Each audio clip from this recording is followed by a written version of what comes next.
Okay, why don't we go ahead and open up our book to page number 10 for the second selection of Unit 1, Against All Odds. Today we're going to read a fiction selection. What does it mean to have a fiction selection? What's fiction? Not true. Not true, all right? Sometimes it's based partially on truth, all right? And this selection does have some reality to it. And as you can see on page number 10, Escape from Pompeii. Pompeii is an actual place. In fact, we have read several selections based on mythology stories and ancient civilizations. We had Sparta, we had Ithaca, and we had Troy. And now we're looking at Pompeii. Pompeii was an actual place, and it was near Rome, all right? I don't want you to get Pompeii mixed up with the leader Pompey, which some of you have studied in world history class. And he was one of the leaders with Julius Caesar in that first triumvirate, all right? But Pompeii was an actual civilization, and it was destroyed in ancient times by a volcano eruption, all right? And this story is about that very event, all right? So let's look at here. It says, Escape from Pompeii. How did Antonius escape the fury of the volcano? What types of problems might a volcano eruption cause? What kind of problems might it cause? Like burning things, like burning down buildings. Burning down buildings, definitely fire. So we can see the connection from our last story. So fire is definitely going to be a problem. Javier? Cover a whole land in ash.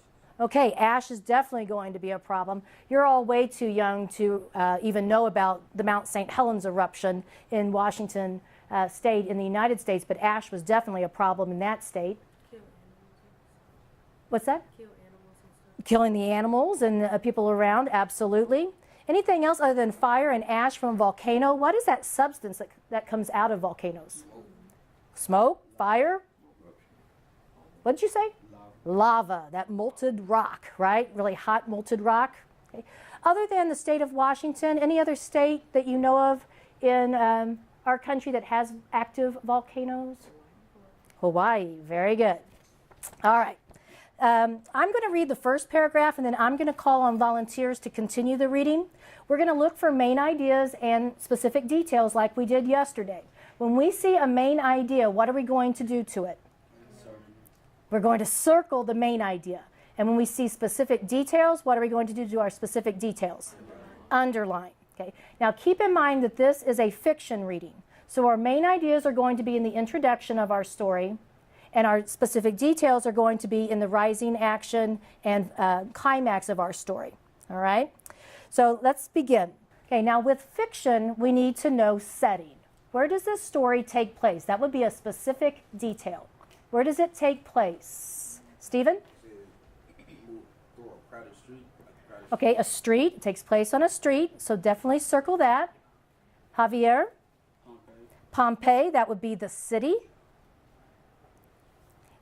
And what other important geographic region would we circle?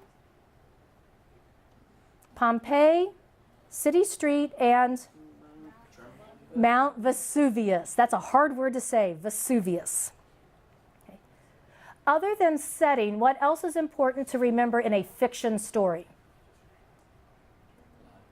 We need to know when, where, and how, and who.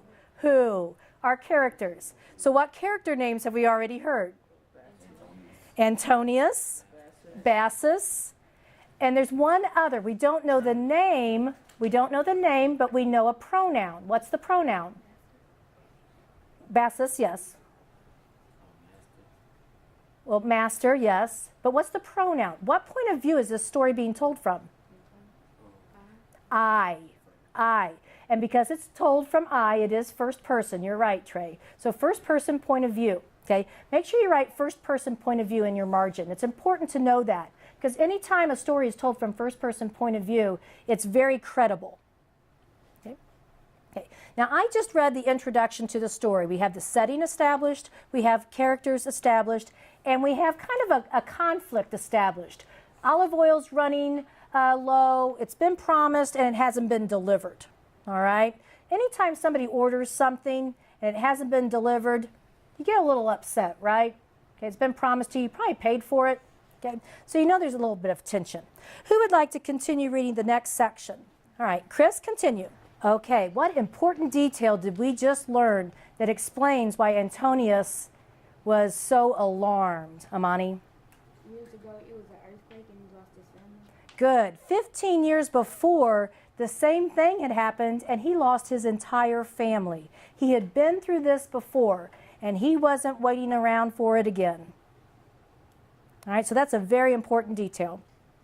Okay, let's look at that third line. It swept forward like a scroll unrolling, covering everything in its path. Underline that sentence. It swept forward like a scroll unrolling, covering everything in its path. We talked about figurative language last semester. Anybody know what type of figurative language that is when we use a comparison between two things? Simile. A simile, very good. Label that as a simile. Two unlike things using the word like or as. We had that in MCI Aqua level. Where do we typically find main ideas? First sentence. So really use that first sentence as your key. And where do we find our details? In things that follow, right? The second and so on, the subsequent sentences. Javier, share with the class what you thought the main idea of that page was. Good reading today, good discussion today, and great way of getting our main ideas and details identified.